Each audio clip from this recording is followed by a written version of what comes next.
Excuse me madam. ಬನ್ನಿ. ಏನೋ ಬರಕ್ಕೆ ಕೇಳಿದ್ರಂತಲ್ಲ ಮೇಡಮ್. ನನ್ನ ಥಿಂಗ್ಸ್ನೆಲ್ಲ ತಗೊಂಡು ಹೋಗಿ ಚೇರ್ಮನ್ ಕ್ಯಾಬಿನಲ್ಲಿ ಇಡಿ.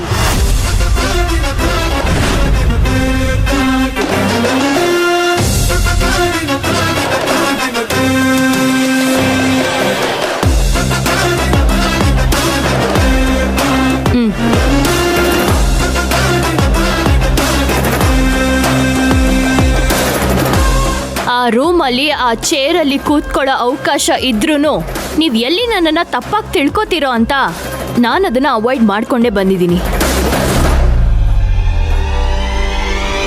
ಬಟ್ ನೀವೇ ನನ್ನನ್ನು ಆ ಚೇರಲ್ಲಿ ಆ ಕ್ಯಾಬಿನಲ್ಲಿ ಕೂತ್ಕೊಳ್ಳೋ ಥರ ಮಾಡ್ತಿರ್ಬೇಕಾದ್ರೆ ನಾನು ಯಾಕೆ ಸುಮ್ಮನೆ ಇರಲಿ?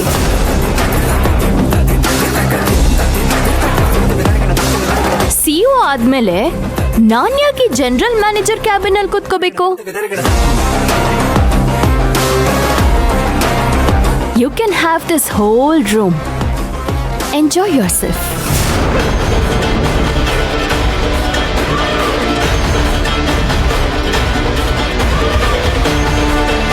ಪ್ರೆಸೆಂಟ್ ಸಿಚುಯೇಷನ್ ಅಲ್ಲಿ ನಿಮಗೆ ನನ್ನ ಬಗ್ಗೆ ತುಂಬಾ ಕೆಟ್ಟ ಒಪಿನಿಯನ್ ಇದೆ, ಅದು ನನಗೆ ಗೊತ್ತು.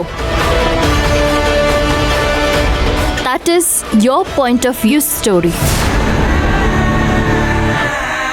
ಆದರೆ ನನ್ನ ಪಾಯಿಂಟ್ ಆಫ್ ವ್ಯೂ ಸ್ಟೋರಿನಲ್ಲಿ ನಾನು ಯಾವ ತಪ್ಪು ಮಾಡಿಲ್ಲ, ಮಾಡಲ್ಲ. ನಾನು ಒಳ್ಳೆಯದನ್ನೇ ಮಾಡೋದಕ್ಕೆ ಹೊರಟಿದ್ದೀನಿ, ಆದರೆ ಅದು ನಿಮಗೆ ಅರ್ಥ ಆಗಲ್ಲ. ನಿಮ್ಮ ಒಪಿನಿಯನ್ ನನಗೆ ಮ್ಯಾಟರು ಆಗಲ್ಲ. ರೇಸಲ್ಲಿ ಇರಬೇಕಾದ್ರೆ ಜಡ್ಜ್ಮೆಂಟು ಮ್ಯಾಟ್ರ್ ಆಗಲ್ಲ. ಕೊನೆಯಲ್ಲಿ ಯಾರು ಗೆಲ್ತಾರೆ ಅದೇ ಮ್ಯಾಟ್ರ್ ಆಗುತ್ತೆ.